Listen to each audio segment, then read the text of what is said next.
bottom left-hand side. The red Zerg Protoss player is Geralt. And the blue Zerg player, Stephano.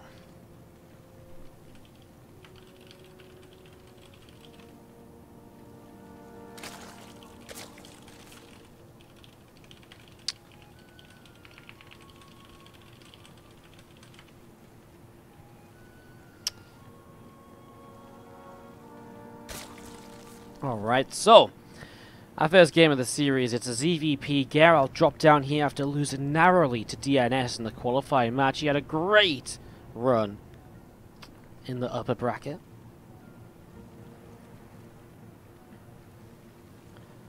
Can he create some magic here? Because if he takes down Stephano, it'll be his first time qualifying for WCS Challenger, unless I completely missed a season somewhere along the way, or unless I really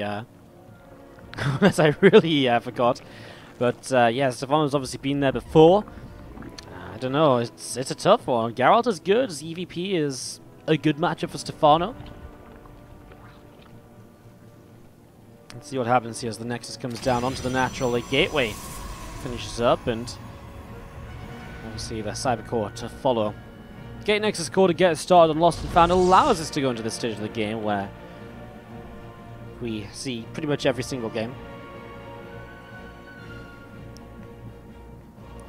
Oh, again, some message deleted spam in the chat. Love it. Nice, guys. Good shit. Message deleted.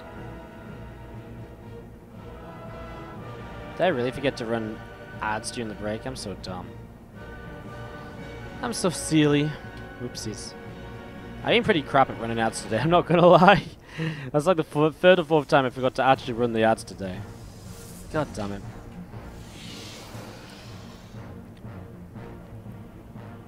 Adept being chrono boosted out at the moment. GC Twilight Cancel, the choice from Geralt. I like this actually. This does give us a little bit of something to talk about, because it's, you know, Twilight Cancel allows us to go in towards a bit of a different opening to the generic kind of Stargate PvZ. It opens up choices, Resonating Glaives, a fast Dark Shrine for the Archon drops potentially. You know, throw it back old school a little bit. Stephano will come in and scout though. Scout's very early, by the way, as the Stalker being chrono boosted. That's kind of crazy that Stephano scouted this early. He might even get away despite the Stalker. See the Twilight too. Now the question is what comes on beyond the Twilight. Is it Resonating Glaives? So Glaives it will be. Stalker comes in. Okay, this Overlord doesn't get away, but it was pretty close to getting away, right? I mean, he's not far off. No way does he get away. He actually does. It was more than, it wasn't even just by one shot, it was by two shots. That's crazy. Geralt, wow. Unlucky, Geralt. I mean, that's just how fast the scout it was. And it saw his Twilight, wow. Well, Stephano's response so far is just to go into a pretty fast lair. It's not going to slow that down at all, going straight in towards this here. Resonating Glaives is just about halfway done. 3 gateways being added on at the moment. So he's going to have 4 gates to warp in Adepts with. That's quite a few gateways. One Adept already hiding over to this bottom right-hand corner. Stalker still just patrolling to watch. Just to watch for the Overlord. Kind of coming back in. Doesn't want to try and let it kind of scout again, especially if he's going up to 4 gates, which is a bit more aggressive than usual. You can Resonating Glaive open with 3 gateways and it's perfectly fine, but 4? A little bit more aggressive here. One Adept moving in towards the natural, as we are going to be seeing a couple of Lings. Well, just going to shut it down pretty quickly. He does get 1 drone kill at least, so 1 drone kill, gets a scout as well, which is important. He sees the lair. And the Hydrogen, I mean a Hydrogen? Against the Adepts? Does this work? Surely not. 4 gates of Adepts warping in, moving across the map. 8 Adepts. And a double robo behind it. Wow, Geralt's like throwing us back into old school times. Twilight Council into double robo for immortal production. Alright, well now these Adepts are seen. Can Lings alone fight this? Well, here we go. The Adepts already have Glaze. Oh, good first surround though. But it's still not enough for Stephano. Backs away. We'll have to wait for just a little bit more. Lings continuing back in towards the upper right. More Adepts going to be shading on up here. And, well, a couple of shade off to the side as well. I like that because it does allow him to obviously pick off a couple of different drones and different mineral lines. These Adepts are also kind of caught up, and they could have targeted a couple more drones. It looks like they were stuck on Lings. Only 3 workers killed so far. 4 more adepts. Going to be jumping in towards the main base, but obviously not actually committing. And again, if double robot down and mortal production can start, maybe we can go from here. What's up, Andy man? Thank you for gifting Base Trade TV a sub. Rifkin can't remember how to subscribe to me. Oh, this is so perfect because now Rifkin can use the Rift Blusher mode. Oh, that's so perfect. Oh, that's such a great thing. Ah, see, you've probably just made his day. Because I'm sure the one thing that Rifkin really wanted was to be able to spam that emote, and the only reason he's been upset about it is because he hasn't been able to spam it. Ah, what a god. Andy, you have just done such a service to the world. Thank you for gifting the sub. Adepts do shade away off to the left-hand side. And we are going to be seeing these adepts pulling back. I mean, Lings and Hydras are now attacking over 44 drones. It's pretty aggressive, but I feel with double immortals, a lot of adepts with glaives, sentries. Surely you can't break this as Stephano. I mean, the glaives, Lings and Hydras, it just doesn't add up. Another immortal on the way out. Shield battery on the way up here. I wouldn't mind to see another 1 or 2 added in just around, just to help him defend against this. I guess he might not know how aggressive this is. 8 more drones on the way. Stephano looking for a follow-up. Hydra's back through the center of the map. Fueling's just going to hang out in the top left-hand side. 4 more depths being added into play. Baneless is about halfway done here as well. And again, these Hydras just continue moving over to the right. A few Zerglings gathering together. A couple of drones moving along too. Adepts, Immortals, Sentries actually moving aggressively across the map now. Interesting because now Geralt is being the aggressor. And as the aggressor, it's really bad that Stephano was previously the aggressor and on a low drone count because then he didn't actually do much with it. I'm actually worried for Stephano here in this first game. Nice counter-attack in. Will buy some time as Adepts are warped in defensively. Stephano has been... in a way, I'm like, oh, Geralt's pulling away, but he's actually chasing Hydras. He jumps on the Hydras. Lings as well. Warp Prism just about saves itself. He doesn't kill too many Hydras, though. The Ling is sort of saving the day, but it's still a good trade as Geralt wants to keep on pushing forwards. He wants to keep on pushing forwards as we are going to be seeing these Hydras moving up in towards the natural. Adepts, Sentries, Immortals all gathered up here, getting ready to keep on pressing forwards. Banelings. Oh, we're going to finish Force Fields just in time. Oh my god, there's a gap though. There's a gap, and the Adepts, well, they do shade past. There's more Banelings getting ready. This is an absolute game changer for Stephano. An absolute necessity. The Immortals are going down. The Adepts are in trouble. Geralt, no! It was going so well for him. And from going so well, it's just become such a disaster so quickly. And he still has a decent work account to move on from, but he loses these Adepts as well, and he just lost his entire army. Those Banelings and the number of them were just absolutely clutch here. Baneling speed finishing up in the very near future. More Adepts gathering together.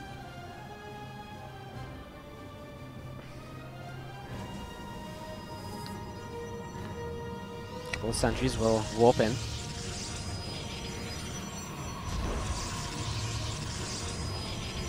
More Lings coming down, and Mortals actually blocked that off, whether intentional or not. It was at the perfect timing.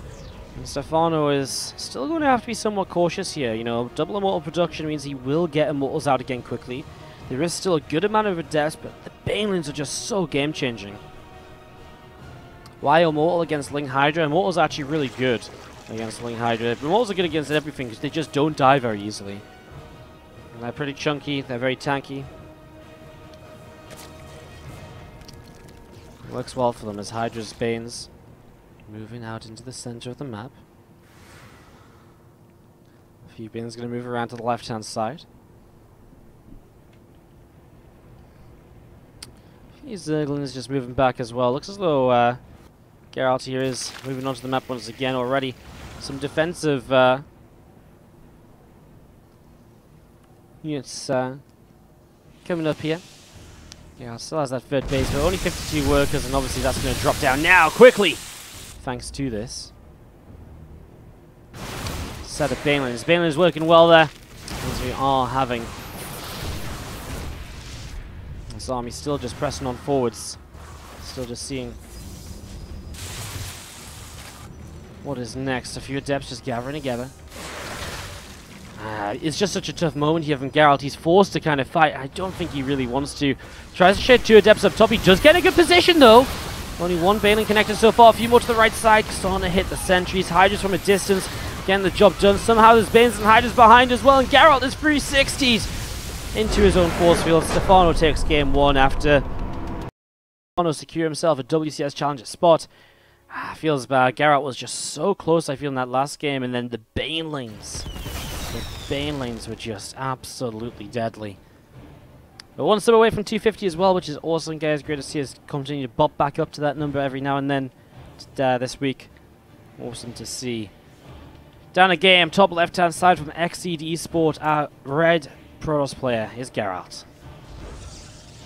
Up against the blue Zerg on the bottom right-hand side from Gamers Origin, Stephano.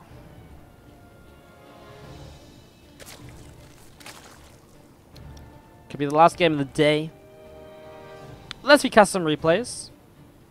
I don't think we're going to cast any though, guys. I have to cast again in 14 hours, and if NA starts in like 3 hours, it just doesn't really work, does it? It just doesn't really work.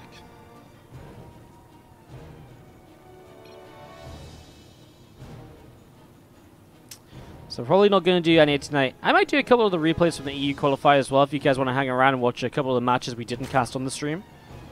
Obviously, there would be replays. I don't know. Let's see how we feel at the end of this. Let's see what we're thinking. Let's see what we're feeling. In the moment, hatch gas and pool is the choice from Stephano. Nothing really to be expected otherwise.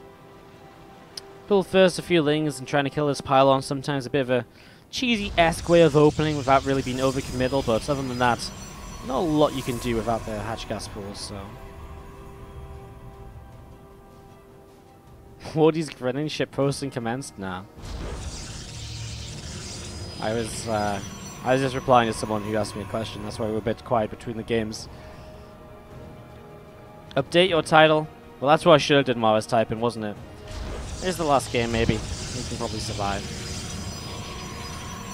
We can probably survive. Yeah, yeah, yeah. Aye, aye, aye. Do do do do do do do do do do do do do do do.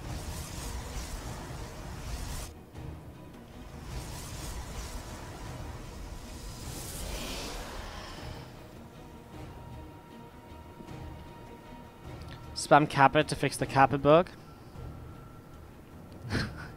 What Kappa bug? Great question.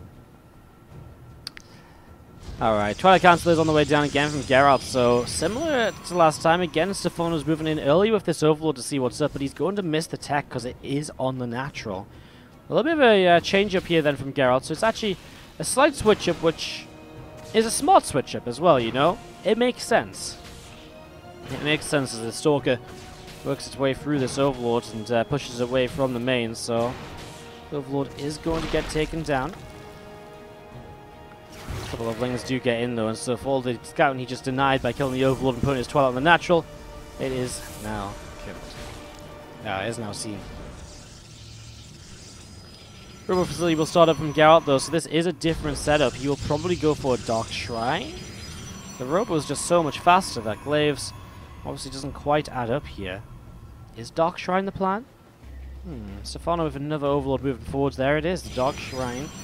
So maybe in a way he wanted this to be seen.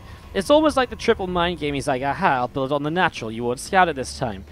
Then it's like, haha, you didn't see it in the main. And it's like, oh no, you saw it in the natural. Oh, you figured me out. And he's like, aha, but I got a Dark Shrine, not Resonating Glaives. Tricked you.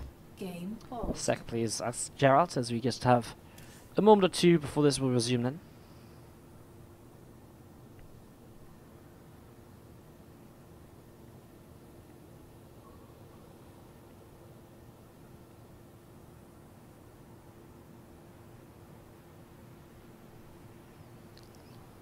Just waiting for this to get resolved.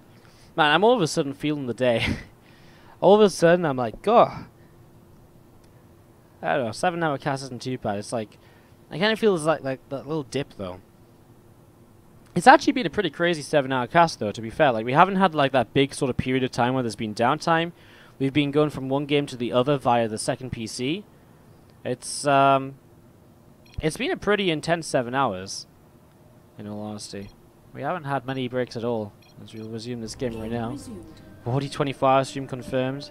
Wardy not casting an A. I just don't really, I mean, if NA starts in like, NA starts in what, 3 hours time? 2 hours time. Still, if it starts in 2 hours, I could maybe stream like 2 hours of it and then go to bed, but then it doesn't really feel like it's worth it to stream the first couple rounds and tap out. It's tough. Decisions may need to be made. Dark Shrine is setting up here. Wardy, is there money online for the qualifiers? So by getting into WCS Challenge, you're guaranteed $400. So while the qualifier itself isn't like, haha, you won the qualifier, you get a prize. It's you get into Challenger, which pays out all players that take part in Challenger. So in a way, yes, you kind of do win money because you get into Challenger, which is where the money comes from. Charge is on the way here. War Prism on the way up as well from Geralt. A few Dark Templar on the way in on the production tab. And one more too. Ooh, Lings. Do you sort of see that there for a moment?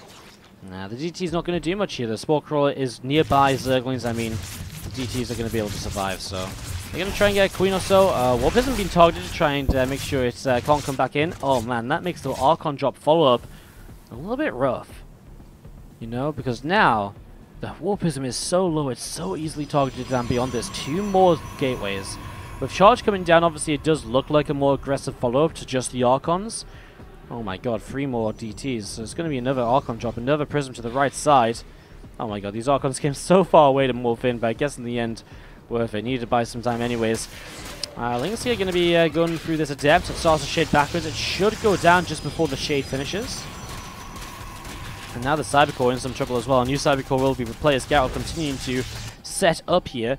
DTs are going to go into the main. Overseers are available because of the lair, so it shouldn't be an issue of not having DTs. Stephano doesn't know about the second prison just yet, so I guess he does because he just flew through some overlords. So I guess he does know now. DT's still moving in though. No response from Stephano, so maybe he was just distracted. Lair's been targeted. Where's the closest Overseer? Uh-oh, all the way towards the third base, and Geralt is going to get the main base. It's going down. Main base goes down, recalls the DTs as we do see the War Prism hides in the corner. Oh, what a player, kills a hatchery, not just a hatchery, but a lair, so it's not just having to rebuild the hatch, it's rebuilding the lair, and wow, it's brutal.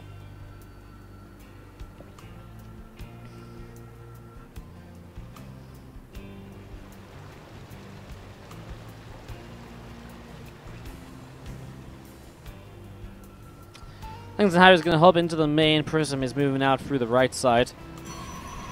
Rogue Facility dropping down in the natural. A couple more gateways on the way up in the main base too. Nexus added onto the third base. Bit of a later Nexus than usual because it was a very aggressive build here from Geralt.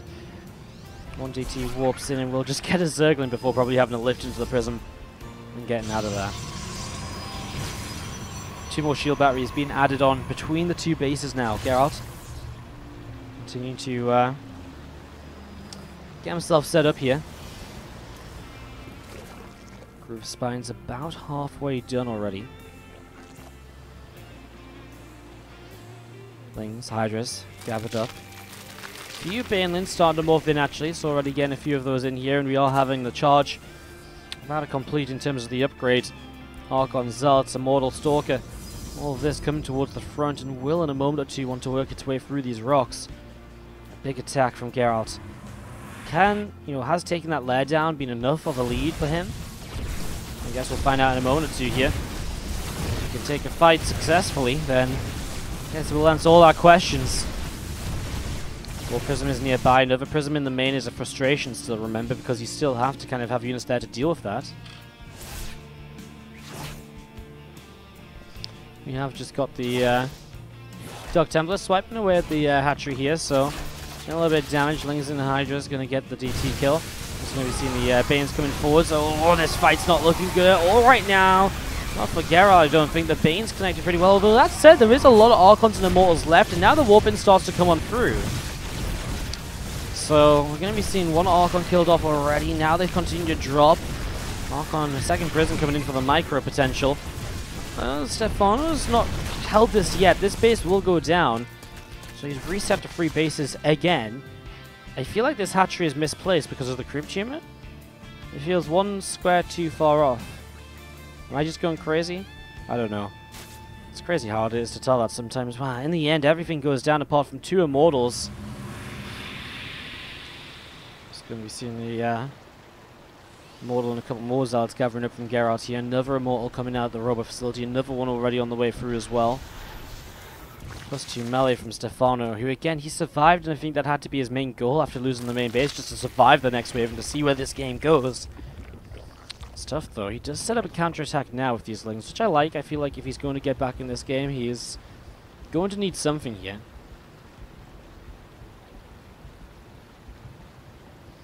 He's going to need something. A couple of Immortals popping out of the natural. Feeling's going to come over and they're actually going to get this around, but shield battery's nearby, so actually not going to get much damage done, and Geralt's just like, yeah, cool.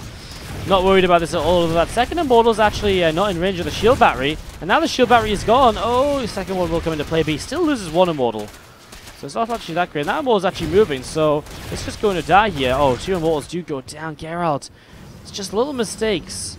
It's just little mistakes that are really costing him here throughout the day.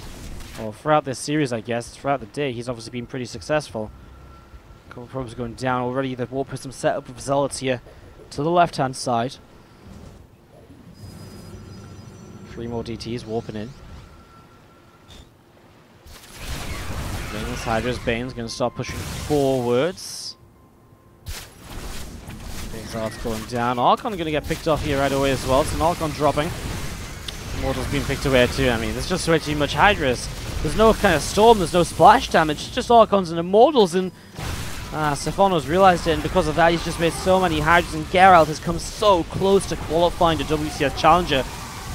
Man, we talked about him right at the start of the stream. He's a player that we look out for. He's the sort of player that maybe could make a great run in the next year or so and hit Challenger. Today was nearly his day. Sadly, it was not quite in the end. A lot of probes going down, and, well, you know, counter-attacking DTs and Zealots are actually doing a lot of damage. Bane's finished morphing, though, and you just don't deal with these Hydras at any point here. That's the issue.